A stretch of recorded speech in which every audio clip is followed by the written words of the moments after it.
What's up, E?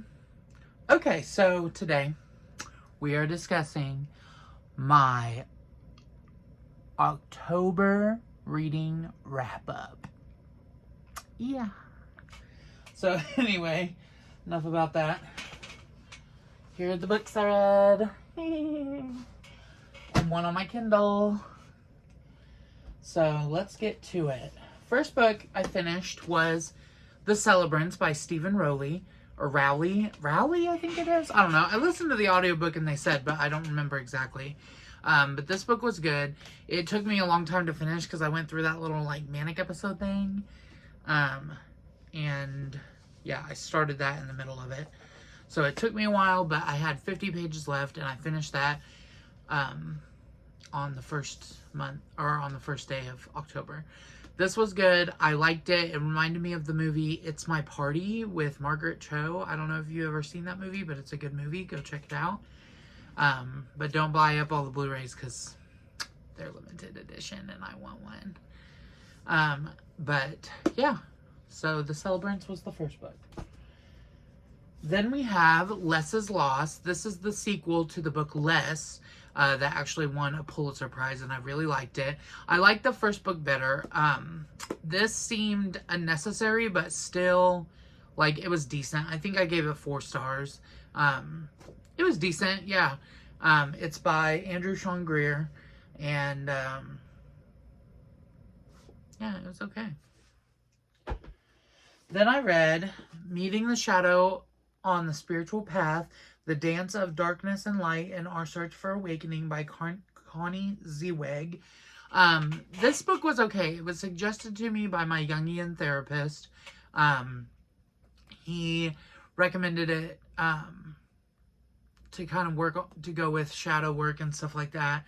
But I felt like this wasn't so much about shadow work, and like the title is not right. This was more about like spiritual abuse from gurus and clergy and stuff like that. So that's not really what I wanted to read when I saw the title. But yeah, I'm not going to read it again, but it's cool to have in my collection. So, yeah. Then I read Stay in My Swamp by G.M. Ferry. This was like the second Shret Smut book. I thought it was cute. I liked it almost better than the first one.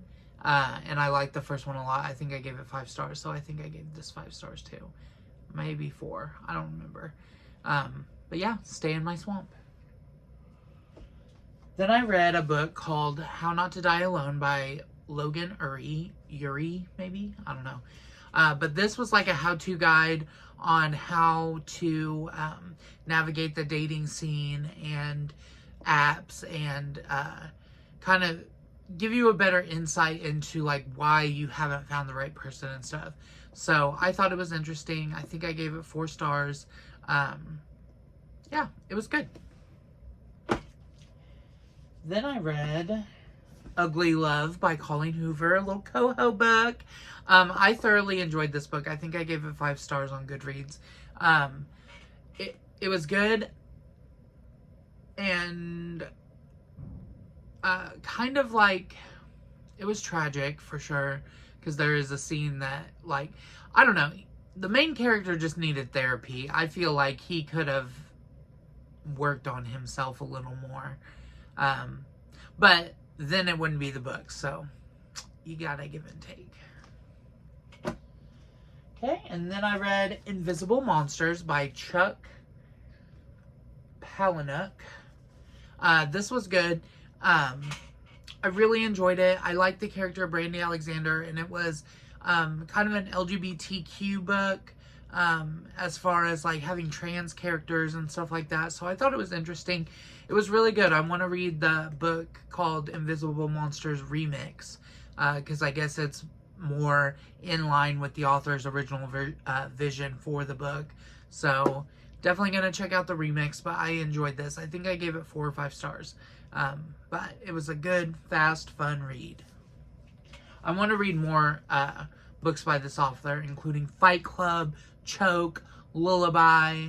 I don't remember other names, but there's a lot of books by him, and I thoroughly enjoyed this one, so I will definitely be reading more from that author. Okay, and then I read a book called Singularity. This book was not good. It was definitely like middle grade kind of story. Science fiction. Just not really my thing. I got it because this guy I used to be in love with, stupid Austin, he said he liked this book as a kid, so I got him and me a copy, and I planned on reading it, but then he blocked me, so we don't talk. But I thought I would still read the book, and I gave it like 2 or 3 stars, probably 3 stars, because 2 stars is like, that was a bad book. But yeah, I didn't like it. Then I read Kiki's Delivery Service by Iko Kadono. This book, I love Kiki's Delivery Service, the movie. So that's why I got this book to read in the first place. But the book was a lot different than the movie. It didn't follow the same storyline or anything other than just the very beginning of it. But it was a good read. I enjoyed it. So, Kiki's Delivery Service. Then I read The Woman in Me by Britney Spears. Oh my gosh, so juicy. I love Britney. Anything she does, I'll support it. I want to get her albums on vinyl for my collection. But so good. Thoroughly enjoyed it. Would read it again. I have the audiobook on Audible. And Michelle Williams does the audiobook, and it's a really good audiobook. So check out the audiobook and the book if you can. But yeah, definitely worth a read. The Woman in Me by Britney Spears. The Holy Spirit. Okay, and then I read Dark Places by Gillian Flynn. I still am thinking about this book. I was like, where did I hear that? And I'm like, I think it was from Dark Places. This book was traumatic. Check the trigger warnings if you're going to read it. Because there is some like stuff in it. But other than that, it was a good mystery. It was super good. I thoroughly enjoyed reading it. This author has 3 books. I've read 2 of them. 2 of them are 5 stars. So let's hope the next one is 5 stars as well. I read Gone Girl, Dark Places, and then there's Sharp Objects, which I do have a copy of and I plan on reading. Okay, and then for my last book. So, this is like a little bit stupid to have on my wrap-up, I must admit.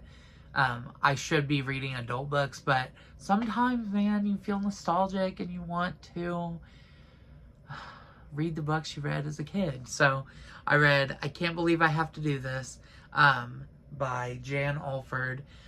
This book was in my library when I was in 6th grade, and one of my best friends in the world, Kara, read the book and recommended it to me back then. So then I read it and I really liked it. And this was a hard as fuck book to track down. I looked on Amazon. It's out of print. You have to buy like library copies. Like this is an old library copy from Bolvet, New York. I don't fucking know. But it was a good book. It's just interesting to see, like, I don't know, this kid fucks up. He fucks up bad. So, it was a good book. Yeah. Okay, so those are the books I read in October. I hope you guys enjoy the video. What did you read in October? Let me know down in the comments. And Halloween's over. So now it's time for Christmas. So I hope you all have an awesome day.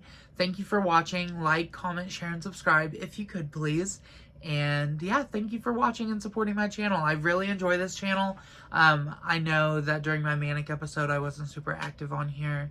But I'm back and I'm reading. As you can tell, I read a lot this month. How many books is that? 1, 2, 3, 4, 5, 6, 7, 8, 9, 10, 11, 12. 12 books this month. That's not bad.